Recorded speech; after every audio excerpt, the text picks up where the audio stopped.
അടുത്ത 3 മണിക്കൂറിൽ സംസ്ഥാനത്ത് ഒറ്റപ്പെട്ട ഇടങ്ങളിൽ ഇടിമിന്നലോടുകൂടി അതിശക്തമായ മഴയ്ക്ക് സാധ്യത. വിവിധ ജില്ലകളിൽ യെല്ലോ അലേർട്ടാണ് പ്രഖ്യാപിച്ചിരിക്കുന്നത്. വരുന്നത് അതിശക്തമായ പ്രളയ സാധ്യതയാണ്.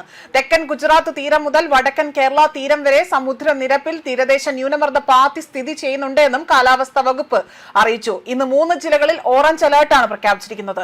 മലപ്പുറം, കോഴിക്കോട്, വയനാട് ജില്ലകൾക്കാണ് അതിശക്തമായ മഴയ്ക്ക് സാധ്യതയുള്ളത്. ജൂലൈ 9 മുതൽ ജൂലൈ 13 വരെ കേരളം ആൻഡ് മാഹി എന്നിവിടങ്ങളിൽ നേരിയ ഇടത്തരം മഴയ്ക്ക് സാധ്യതയുണ്ട് എന്നതാണ് കാലാവസ്ഥാ വകുപ്പ് അറിയിച്ചിരിക്കുന്നത്. ഇന്ന് കേരളത്തിൽ ഒറ്റപ്പെട്ട അതിശക്തമായ മഴയ്ക്കും നാളെ ഒറ്റപ്പെട്ട ശക്തമായ മഴയ്ക്കുമാണ് സാധ്യത. കേരളത്തിലെ ഒറ്റപ്പെട്ട ഇടങ്ങളിൽ ഇന്നും നാളെയും മണിക്കൂറിൽ 40 മുതൽ 50 കിലോമീറ്റർ വരെ വേഗതയിൽ ശക്തമായ കാറ്റിന് സാധ്യതയുണ്ട് എന്നും കേന്ദ്ര കാലാവസ്ഥാ വകുപ്പ് അറിയിച്ചു.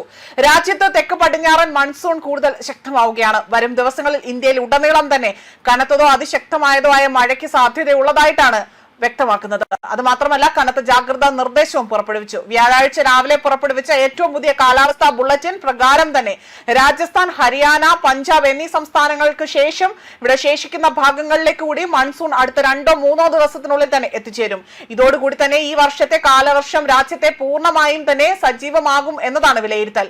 മൺസൂൺ പാത്തി അതിന്റെ സാധാരണ സ്ഥാനത്ത് നിന്നും തെക്കോട്ട് സഞ്ചരിക്കുന്നതായും അറബിക്കടലിൽ നിന്നും ബംഗാൾ ഉൾക്കടലിൽ നിന്നും ശക്തമായ ഒരു വലിയ രീതിയിൽ ഒരു കാറ്റ് വീശും എന്നതാണ് വടക്കൻ സംസ്ഥാനങ്ങളിലും ദക്ഷിണേഷ്യയിലും ഇപ്പോൾ മഴ കനക്കാൻ കൂടുതൽ കാരണമായി തന്നെ പറയുന്നത്. വ്യാപകമായ മഴയോടൊപ്പം ഇടിമിന്നലും ശക്തമായ കാറ്റിനെയും സാധ്യതയുള്ളതിനാൽ തന്നെ അതായത് പ്രളയം, കനത്ത വെള്ളപ്പൊക്കം, മണ്ണിടിച്ചിൽ എന്നിവയ്ക്കെതിരെ അതീവ ജാഗ്രത പാലിക്കണമെന്നതും കാലാവസ്ഥാ നിരീക്ഷണ കേന്ദ്രം നിർദ്ദേശിച്ചിട്ടുണ്ട്. താഴ്ന്ന പ്രദേശങ്ങളിൽ താമസിക്കുന്നവർ ഉദ്യോഗസ്ഥരുടെ നിർദ്ദേശപ്രകാരം മാറി താമസിക്കണമെന്നും മുന്നറിയിപ്പുണ്ട്. കേരളത്തിലും വരും ദിവസങ്ങളിൽ മഴ ശക്തമാകുമെന്നതാണ് സൂചന. മലയോര മേഖലകളിൽ രാത്രികാല യാത്രകൾക്ക് കർശന നിയന്ത്രണം ഏർപ്പെടുത്തിയിരിക്കുന്നുണ്ട്. അടിയന്തര സാഹചര്യങ്ങൾ നേരിടാൻ ദേശീയ ദുരന്ത പ്രതികരണ സേനയുടെയും സംസ്ഥാനത്തെ എല്ലാ ജില്ലാ കളക്ടർമാരുടെയും സന്നദ്ധരായിരിക്കണം. അതായത് ഇവരെല്ലാവരും വളരെയധികം ഊർജ്ജതയോടുകൂടി തന്നെ ഈ സമയത്ത് പെരുമാറണം എന്നതാണ് സംസ്ഥാന സർക്കാർ ഇപ്പോൾ നിർദ്ദേശം നൽകിയിരിക്കുന്നത്. നദിയിലെ ജലനിരപ്പ് ഉയരാനുള്ള സാധ്യത ഉള്ളതിനാൽ തന്നെ തീരവാസികളും കൂടുതൽ ജാഗ്രത പാലിക്കണം.